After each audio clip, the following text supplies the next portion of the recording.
Hello, my love. Yes, you, my love.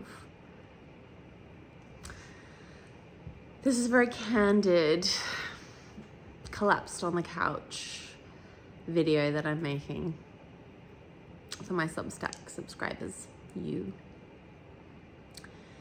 I thought I would, upon request, just tell you a little bit about my story regarding my marriage that is now an ex-marriage. So I fell in love with a man in Los Angeles it was in 2014, some time ago. He's the father of my children. And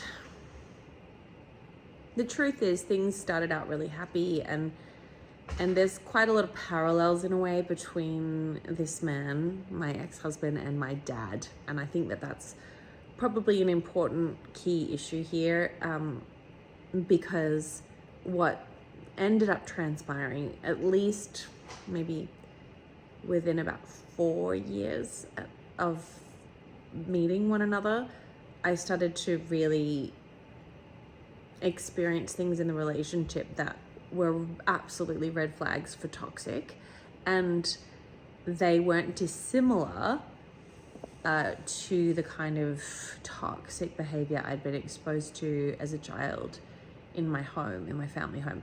Never physical abuse, but really unbridled, dysregulated emotional outbursts, like toxic masculinity, toxic aggression that just wasn't acceptable. And I had 2 children, 2 babies very quickly with this man. And I think because I heard a psychologist once say regarding like attachment theory,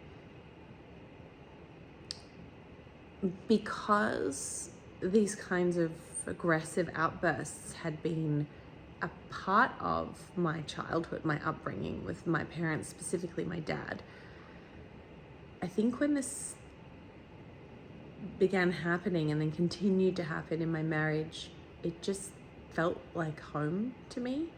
Like I knew it wasn't right, but I also didn't consider really leaving him for it. I just sort of kept trying to encourage him to get help and kept trying to encourage him to change. And he never got help, and he never changed, ever.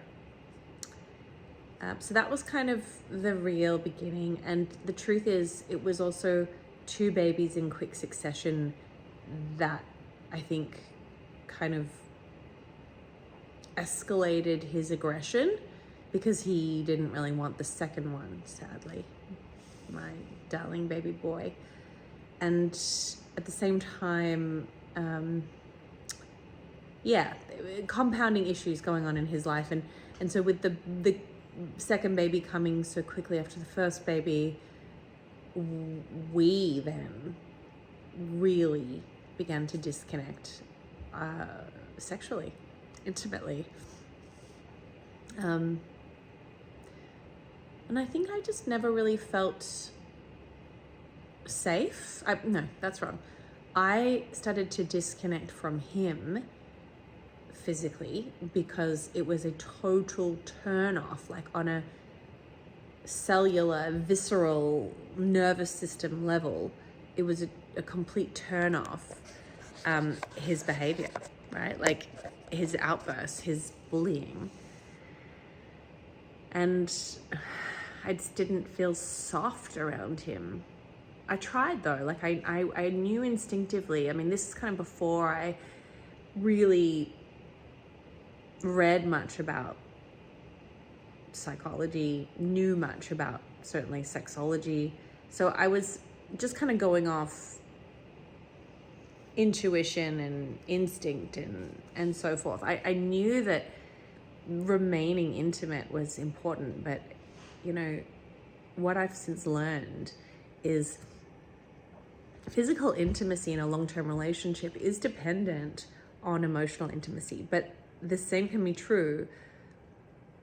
Emotional intimacy is also actually quite dependent in many ways, in my experience, and I would say most of the time this is the case, on physical intimacy. So they're kind of two sides of the coin, of the same coin, and it's like a chicken and the egg thing, but for us, both of those sides of the coin, each side, the entire coin, began to crumble.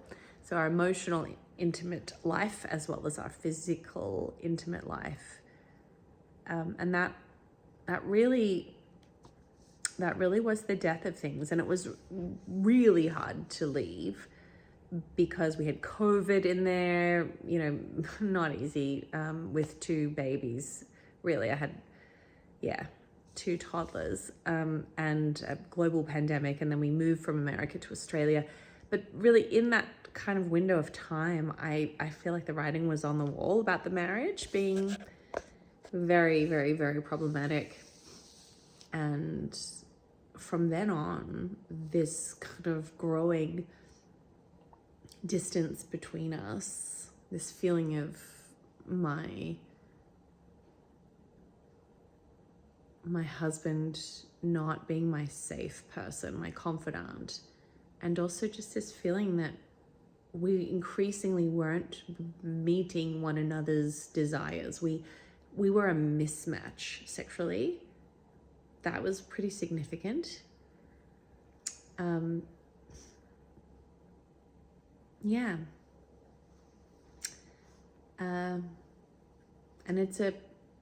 it's a really lonely experience living with someone, sharing a bed with someone, but not being physically intimate with them.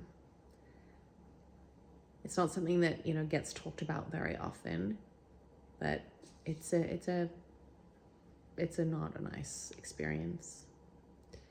Yeah, so I just wanted to share that with you guys in a video.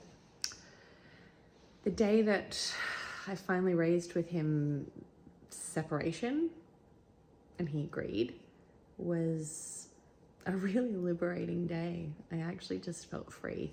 It hasn't been like so easy since then to then navigate the divorce and like co-parenting with him and everything, but there's definitely been complications. But